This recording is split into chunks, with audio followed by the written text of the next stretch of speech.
Someone asked me in the comments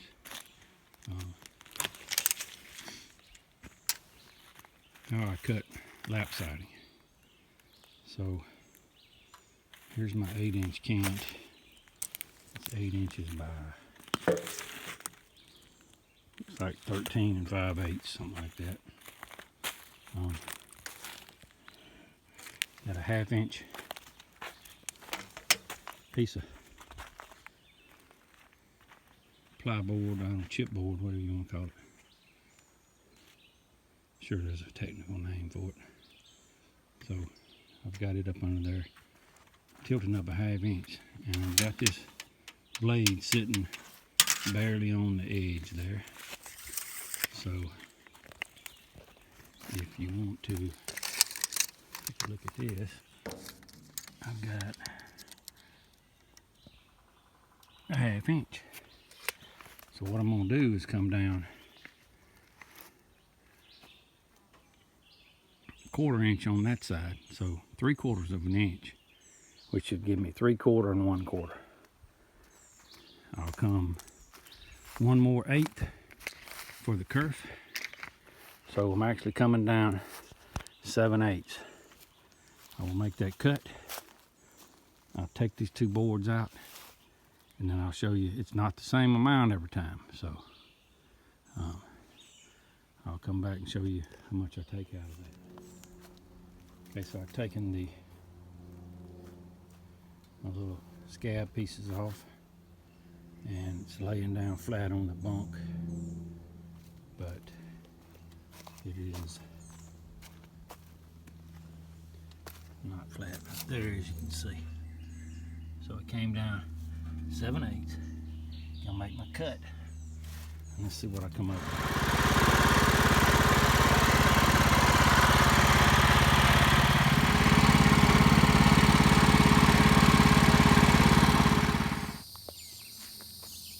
Okay, here's another tip. I've been over it before, but prime example why, if you're not paying attention, you're just gonna have a little bit of waste. So this is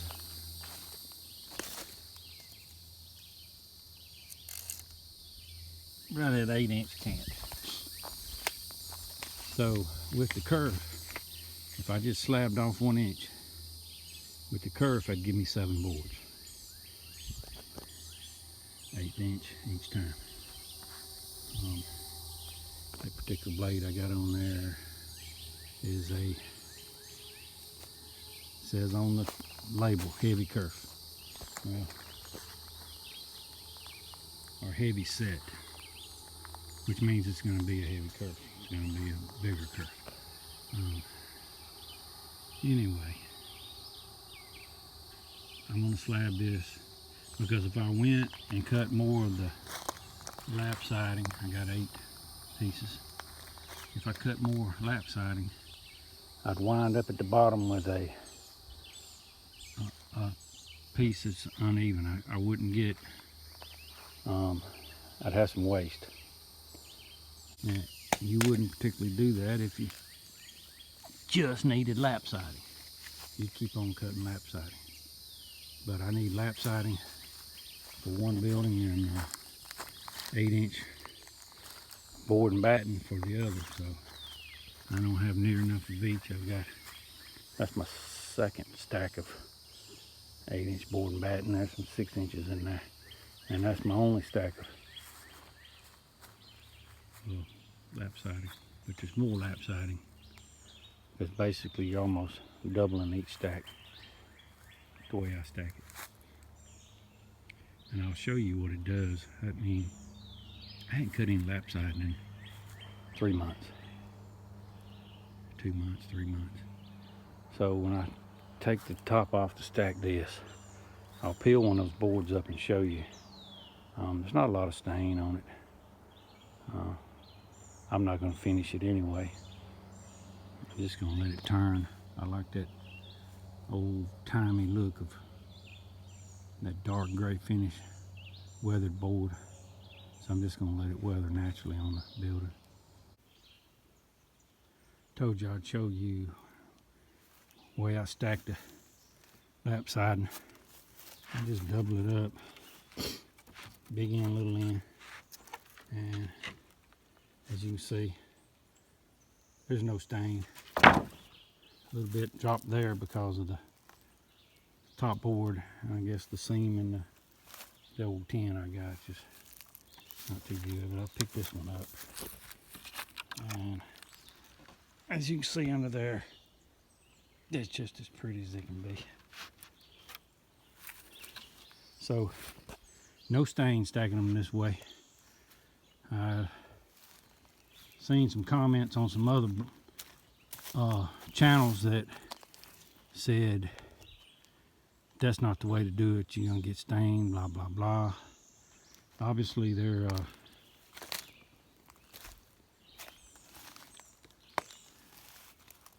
couch sawyers, because if they'd ever stacked it this way they'd know that that's not true. The only stain I got in there is from when the wind blows the rain in between the sheets of the old metal I got. Just old scrap metal. You can see some bullet holes in some of it. Some holes where they just ripped it up. Didn't bother taking the screws out, or the roofing metal nails with the little washers. But that's just wanted to show you that. I may spray some clear after it weathers. I may spray some clear sealant on it just to deter the bugs and whatnot. Okay, so I'm gonna take you through this log also. Next one I put on the mill, and it's sitting up here.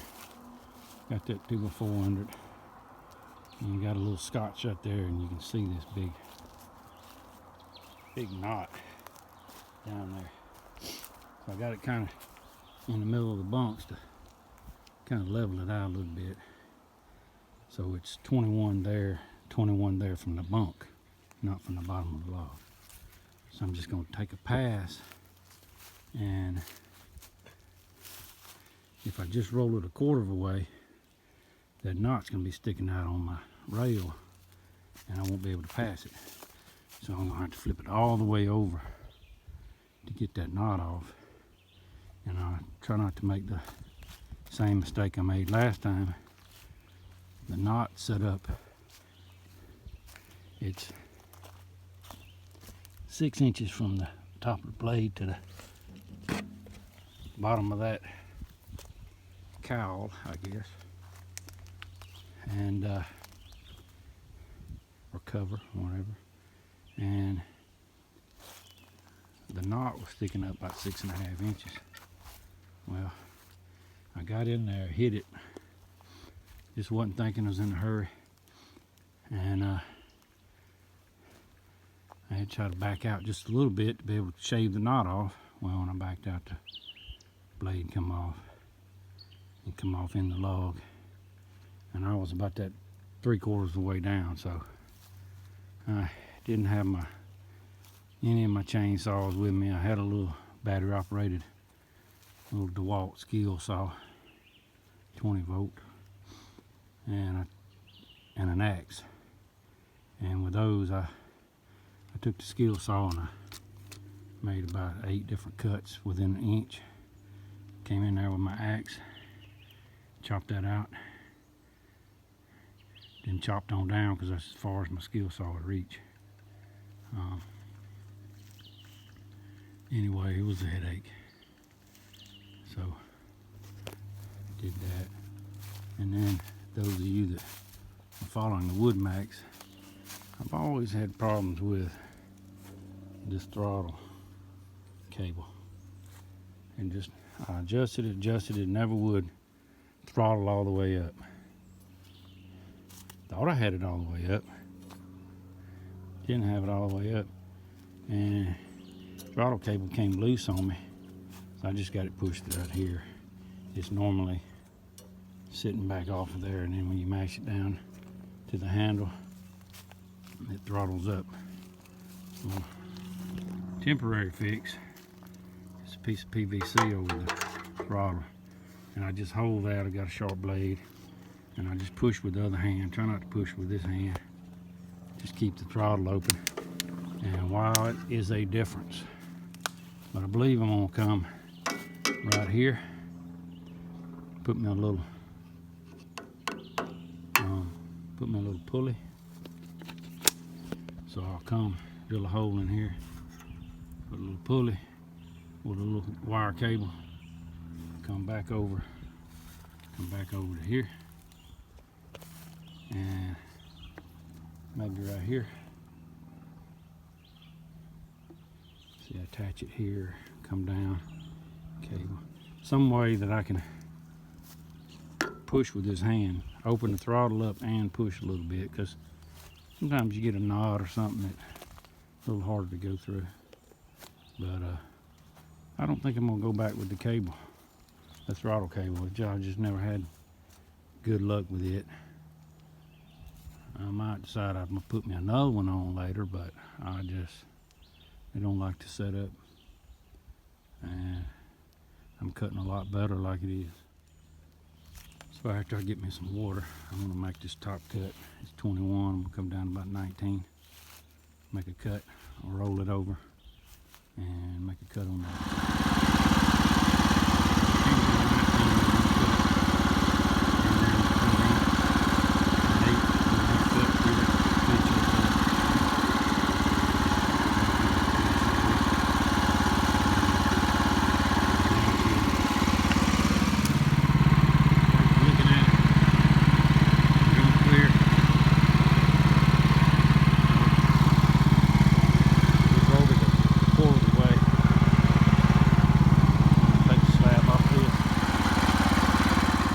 Here I am with a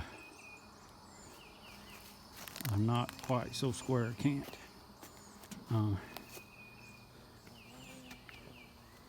This side just has a little right here. The bottom on that corner doesn't have any. This has minuscule. The bottom one down there has a little bit, so I've got to deal with that. Sorry about the sniffing. 97 degrees, humidity will do that to you. Just wanted to show y'all this.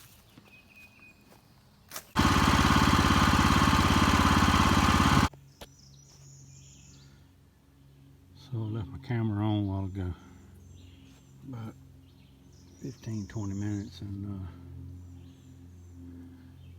took a toll on the battery. But I got the 6-inch cant turned up, so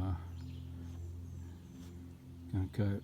I got the wane on that other side right there, and I'll cut stickers for a couple of cuts, and then go all the way down to 8 inches, flip it on its side and get me some more 8-inch boards, but I'll get 6 inches until then. And I got lumber stacked everywhere. I gotta stop. Got nowhere else to stack it. Gotta stop and sweep some sawdust off of it and stack it. Sticker it. So I gotta do that. And before I can even start cutting anymore. And then I got, of course, this, and then I got the rest of those stickers to do. 3 logs. That's a day's work in upper 90 degrees.